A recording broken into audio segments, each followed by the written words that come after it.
shir looga hadlayay ganacsiga u dhexeeya Soomaaliya iyo Kenya oo ay wada saxiixeen rugta ganacsiga Soomaaliya iyo Kenya ayaa lagu qabtay magaalada Nairobi ee caasimadda waddankani Kenya. Shirkaas oo uu ka qayb galay madaxweynaha dowladda federaalka Soomaaliya Mudane Farmaajo, madaxweyne ku-xigeenka dalkani Kenya William Ruto iyo xubno ka kala tirsan labada dal. Muhiimadda shirkan ayaa ahayd duulimaadka iyo xuduudaha u dhexeeya Soomaaliya iyo Kenya, waxaana la sheegay in labada isbuuc ay soo socoto la hirgelin doono qorshaha lagu joojinayo diyaaradaha ka yimaada Soomaaliya in ay soo maraan magaalada Wajir. safiirka Soomaaliya u fadhiya dalkani Kenya Ambassador Jamal ayaa sheegay in diyaaradaha ay si toos ah uga soo degi doonaan magaalada Nairobi. hadalkan ayuu ka sheegay Ambassador Jamal shir jiraayad oo ay si wada jir ah u soo qabteen madaxweynaha Soomaaliya Maxamed Cabdullaahi Farmaajo oo booqasho rasmi ah ku jooga dalka Kenya iyo madaxweyne ku-xigeenka dalkani Kenya William Ruto. hadaan ka hadlo shirkan maanta dhacay marka Soomaaliya Kenya wuxuu ka dhacay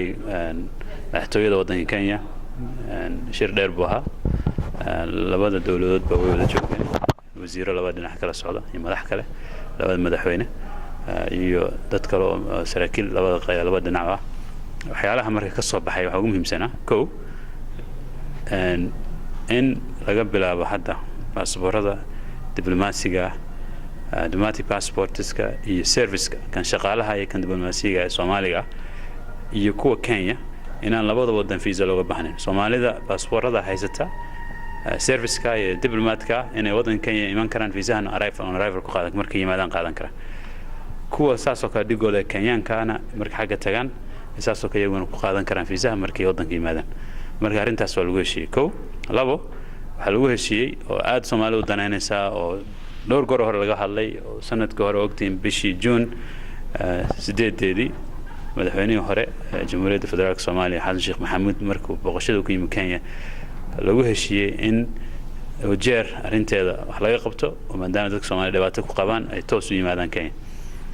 dabadna September ayaa Muqdisho lagu shirkii IGAD kii Muqdishona waxa lagu heshiiyay 3 bilood lagu qaado. arrintaas ma hirgelin laakiin hadda ayaa dib la isugu soo noqday 2 week ayaa loo qabtay 2 toddobaad gudahood in lagu qaado. ma aha in 2 toddobaad iyo maalin lagu daray 2 toddobaad waa deadline waxa weeye 2 weeks in diyaaradda ugu horeysa ay ka bilaabato oo direct flight ka between Muqdisho iyo Nairobi. marka diyaaradaha ka imaanay Muqdisho 2 weeks gudaheed ama 2 weeks ka bacdi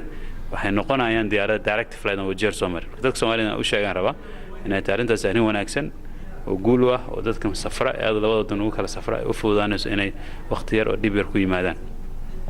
tan saddexaad waxa lagu heshiiyay in waatan la yiraahdo derbiya la dhisaya in inta derbi la dhisay dadka la isu keeno la walaalayo laba meelood oo border points laba control Doble iyo Liboye oo ahaan jirtay meel control baabuurta ka soo galaan iyo Bulaxaawo iyo Mandera. marka labada custom immigration kala wadaan dhigo dadka u socda Soomaaliya ay halkaas sii maraan ugu baaro baabuurta kuwa ka soo galay saasoo kale ugu baaro labada dhinac sida wadamada ka jirta wadamada xuduudaha loo dhan in ay yeelaan meel baabuurtu customs. marka immigration ki customs kala wada meelood oo in isu jira muddo actually waqti isu jira kilometer aad u fara badan in laga sameeyo sida ugu dhaqsaha badan bil gudaheed. tan kale waxa lagu heshiiyay in 200 oo nurses ah 200 oo macallimiin ah iyo 100 administrators dadka maamulka in lagu tababaro Kenya. arrintaas oo kharashka bixinaysa dawladda Kenya way tahay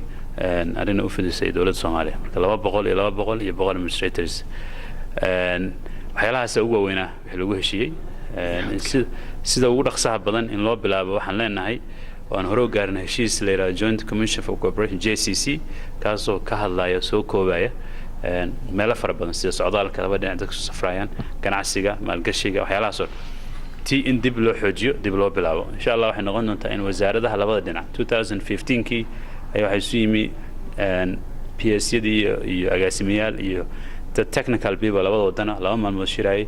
minutes soo saaray January 2016 labada wasiirada dibadda saxay in la iskaashado wasaaradda iskaashadan la wada shaqeeyo in dib loo xoojiyo oo joogto laga dhigo. markaan ka soo tagnay marka madaxtooyada waxaan nimi hotelka madaxweynuhu deganaa halkaas waxa lagu soo qaban qaabiyay hotelkana hadda joogno business forum Soomaaliya Kenya gole ganacsi oo labada wadan markii ugu horeysay taariikhda ay yeeshaan labada wadan kaas oo isu keenay ganacsadii Soomaaliya oo dhan ruuxa ganacsiga iyo kuwa Kenya. heshiis la kala saxday madaxweynaha joogay madaxweynaha Kenya joogay wasiirka ganacsiga joogay wasiiradana joogay arrimaha dibadda waa loo dhamaa waad arkayseen heshiiskaas oo noqonaya mid joogta oo maalin walba la shiro si loo fududeeyo ganacsiga labada dhinac marka waxyaalahaas dhacay insha Allah waxaan rajayn doonaa in Britana saas oo kale in meelo badan tagno caawana waxaa jirta casho qaran madaxweynaha loo sameeyay madaxweynaha Kenya taasoo loo casuumay dad fara badan oo ganacsatada madaxda waddanka Kenya State House ka dhacay madaxtooyada marka wada aragtaan si wanaagsan madaxweynaha loo soo dhaweeyay waxaan rajaynaynaa arrintan marka inay noqoto arrin 100% miro dhasha wuxuu u baahan la sii xoojiyo labada madood iyo labada wadanna xiriirkooda sii xoojisa aad buu mahadsantahay sidoo kale waxa isaguna shirka jiraayid ka hadlay gudoomiyaha rugta ganacsiga dalka Soomaaliya faahfaahin dheeraadana ka bixiyay ajendaha shirka uu ku qotomay waxa halkan ka dhacay maanta sida aad arkaysaan MAU aan kala seexanay labada chamber ee National Chamber of Commerce Kenya iyo Somali Chamber of Commerce oo ay ku dhameeyeen ganacsatada Soomaaliya oo dhan intooda badan oo isla soconay oo ganacsadii federaalka ahaa oo goboladii jambaradii gobolada ay nala socdeen sida Puntland,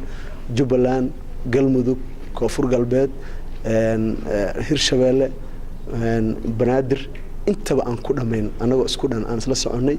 aan delegation culus aan ahayn ujeedada u weyn oo nimidna waxay ahayd maadaama Soomaaliya iyo Kenya ay sidoo hore wax badan isaga soo dhawaadeen wafdigan ballaaran oo hogaaminaya madaxweyne Farmaajo oo ujeedadiisu u weyn ay ahayd in sanadkiiba mar oo hadda ka bacdi oo ka dhici doono business forum loogu talagalay Kenya iyo Soomaaliya oo sanad kastaba mar la qaban doono sanad kastana labada madaxweyne ay furi doonaan ganacsataduna ay aaraa isku dhaafsan doonto caqabadaha jira lagu xalin doono maxaan ku iraahdaa horumarka businesskana la iska kaashan doono waxyaalaha maanta aan ku guuleysano halkan ka soo baxay waxa kamid ah in direct flight ay noqon doonto Soomaaliya Muqdisho to Nairobi oo uu furmi doono khadkii dhexe oo lagu hakan jiray la joojin doono sida ugu dhaqsiyo badan waxyaalaha lagu guuleystay kamid ah maanta